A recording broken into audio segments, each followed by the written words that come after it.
जय माता दी। प्रिय भक्तजनों, गुप्त नवरात्रि का 8वां पावन दिन आज समर्पित है महाविद्या माँ बगलामुखी को और इसी पवित्र तिथि पर माँ महागौरी की आराधना का भी विशेष विधान है।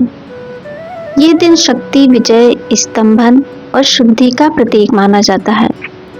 ऐसी मान्यता है कि जो भक्त आज के दिन सच्चे मन से माँ बगलामुखी की पूजा करता है, उसके जीवन से शत्रु, बाधाएं, वाद विवाद, मुकदमे, नकारात्मक शक्तियां और भय स्वतः ही शांत हो जाते हैं।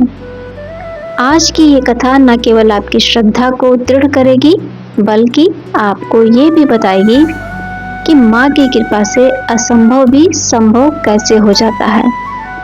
कथा आरंभ करने से पहले आपसे एक छोटी सी विनती है। वीडियो को लाइक जरूर किया करें, कमेंट में जय माता दी जरूर लिखें और चैनल को सब्सक्राइब करना बिल्कुल भी ना भूलें। बेल आइकन दबा दें ताकि माँ की कृपा सदा आप पर बनी रहे।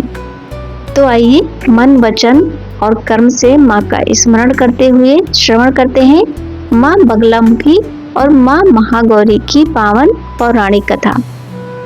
शास्त्रों के अनुसार माँ बगलामुखी वह परम शक्ति हैं जो शत्रुओं की बुद्धि, वाणी और विवेक को स्तंभित कर देती हैं। इसी कारण इन्हें स्तंभन विद्या की अधिष्ठात्री देवी भी कहा जाता है। ऐसा माना जाता है कि जो भक्त सच्चे मन, पूर्ण श्रद्धा और नियम पूर्वक माँ बगलामुखी की उपासना करता है, उसके जीवन से शत्रु, बाधाएं, वाद विवाद, मुकदमे, झूठे आरोप, तंत्र मंत्र, नकारात्मक शक्तियां और भय स्वतः ही शांत हो जाते हैं तथा उसे प्रत्येक क्षेत्र में विजय प्राप्त होती है।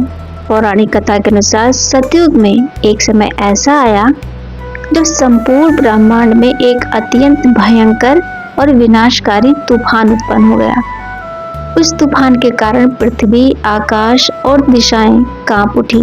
देवता, ऋषि, मुनि और समस्त सृष्टि भयभीत हो गई। ये देखकर भगवान विष्णु अत्यंत चिंतित हो उठे और समाधान की खोज में भगवान शिव की शरण में पहुंचे। तब भगवान शिव ने उन्हें आदि शक्ति की उपासना करने की सलाह दी। शिव की आज्ञा पाकर भगवान विष्णु हरिद्रा सरोवर के तट पर पहुंचे और पीले वस्त्र धारण कर कठोर तपस्या करने लगे। उनकी तपस्या से प्रसन्न होकर महात्रिपुर सुंदरी ने अपने हृदय से एक दिव्य तेज प्रकट किया और चतुर्दशी की रात्रि में उसी तेज से माँ बगलामुखी का प्रकाट्य हुआ। माँ ने अपने स्तंभन सामर्थ्य से उस प्रलयकाली तूफान को रोक दिया और सृष्टि की रक्षा की। इसी कारण माँ बगलामुखी को ब्रह्मांड की रक्षक और संकट नाशनी देवी माना गया है।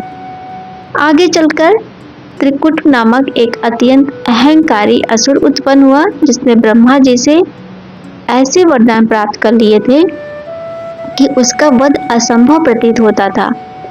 उसने अपने अहंकार में आकर त्रिदेवों का अपमान किया और अपनी वाणी से अपशब्द कहे। तब माँ बगलामुखी ने उसके मस्तिष्क को स्तंभित कर उसकी बुद्धि को नष्ट कर दिया और जिस जीभ से उसने देवताओं का अपमान किया था, उसी जीभ को पकड़कर उसका दमन कर दिया। इस प्रकार अधर्म का नाश हुआ और धर्म की पुनः स्थापना हुई। इसीलिए माँ बगलामुखी को वाक सिद्धि, शत्रुनाश, मुकदमे में विजय और राजनीतिक व सामाजिक संघर्षों में सफलता देने वाली देवी माना जाता है। इसी पावन तिथि पर माँ महागौरी की कथा का श्रवण भी विशेष फलदायी होता है। पौराणिक मान्यताओं के अनुसार माँ महागौरी देवी पार्वती का ही वह रूप है जिसमें उन्होंने कठोर तपस्या के बाद पुनः अपना गौर वर्ण प्राप्त किया। हिमालय राज के यहाँ जन्म लेकर माँ पार्वती ने भगवान शिव को पति रूप में पाने के लिए वर्षों तक कठोर तप किया।